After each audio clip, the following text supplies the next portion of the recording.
अस्सलाम वालेकुम, कैसे हैं आप? ठीक होंगे। आज की हमारी वीडियो का जो टॉपिक है वो एक कराची के नौजवान का है, जिसे एक डॉक्टर वसीम अफंदी साहब बताते हैं कि चंद दिन पहले मेरे पास एक नौजवान को लाया गया था जिसे सर पर गोली लगी थी।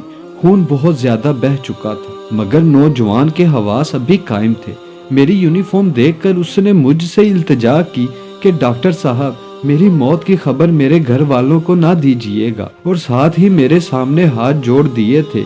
मुझे हैरत थी कि मैं उसे बचाने के लिए पुरउम्मीद था और वो शख्स यकीनी मौत देखकर बात कर रहा था। खैर, मैंने उसे तसल्ली दी और ऑपरेशन थिएटर पहुंचे, जहां उसे बेहोश करने के लिए इंजेक्शन दिया गया, और साथ ही मैं उसकी रोदात भी सुनता रहा। कहानी सुनाते सुनाते लड़का बेहोश हो गया और उसी बेहोशी के दौरान उसकी मौत हो गई। मगर इसकी मौत मुझे झंझोर कर रख गई, शायद पढ़ने वालों को भी झंझोर दे। इसलिए वाकया बता रहा हूँ कि जब लड़के ने इल्तिजा की कि मेरी मौत की खबर मेरे घर वालों को ना दीजिएगा, बल्कि लाश ईदी सेंटर या छिपा वालों के हवाले कर दीजिएगा, तो मैंने उससे पूछा ऐसी क्या वजह है।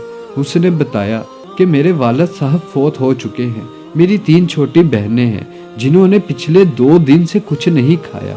मुझे आज 2 दिन बाद मजदूरी मिली और मैं दिहाड़ी लगा कर आ रहा था कि रास्ते में डाकुओं ने मुझे लूटने की कोशिश की। मेरे पास कुल दौलत, वो आज की दिहाड़ी लग जाने वाली मजदूरी और एक ये पुराना सा मोबाइल था। अगर सिर्फ मेरी बात होती तो मैं शायद ये 1300 रुपए डाकुओं को दे देता, मगर मुझे पता था घर में 2 दिन से भूखी बैठी मेरी बहनें रोटी के इंतजार में मेरी राह देख रही हैं।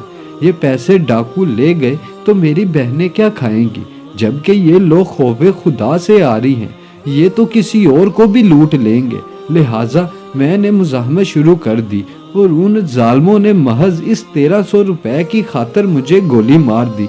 डॉक्टर साहब, मुझे पता है मैं मर जाऊंगा, मगर मुझे फिक्र है कि मेरे घर वाले जिनके पास रोटी तक के पैसे नहीं हैं, वो मेरे लिए कफन के पैसे कहाँ से लाएंगे, कब्र के पैसे कहाँ से लाएंगे। लिहाजा मेरे घर वालों को मेरी मौत की खबर ना दी जाए।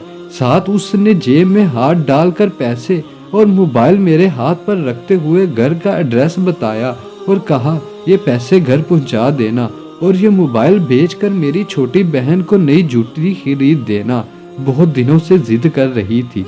अगर मेरी वालदा का हौसला बुलंद हुआ तो उन्हें तसल्ली देते हुए मेरी मौत की खबर दे देना, वरना कह देना कि आपका बेटा किसी दूसरे शहर मजदूरी के लिए चला गया है।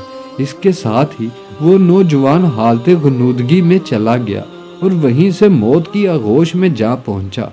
मगर मैं तब से सोच रहा कि अब तक हम पर पत्थरों की बारिश क्यों नहीं हुई, सैलाब हमको क्यों बहा नहीं ले गया, सर्कस जिन्नात की तरह हमारा कला कलम करने के लिए फरिश्ते क्यों नहीं उतर रहे, हम लोग अब तक कहर इलाही से महफूज क्यों हैं, जबकि मुसलमानों वाले अमाल हमारी अक्सरियत कब की छोड़ चुकी है। बददियानत हुक्मरान, बददियानत अवाम, लटेरे हुक्मरानों, लटेरी अवाम, कातल हुक्मरान, कातल अवाम।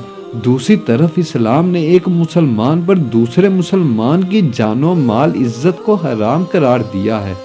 इन्हीं सवालात को सोचते हुए मैंने हर चीज उस नौजवान के घर वालों तक पहुंचाई, अपनी जेब से उसके कफन दफन का इंतजाम किया, उन लोगों के लिए मुनासिब रोजगार बनाकर बहुत जल्द ये मुल्क छोड़कर बिमा फैमिली किसी और मुल्क मुंतकिल हो रहा हूँ, क्योंकि जितनी शिद्दत से अहलियाने पाकिस्तान कहरे खुदा को आवाज़ दे रहे हैं, मुझे नहीं लगता इन लोगों को तौबा की मोहलत भी मिल पाएगी। अल्लाह ताला हम सब को तौबा करने की तौफीक अता फरमाए और हदायत नसीब फरमाए। आमीन सुम्मा आमीन।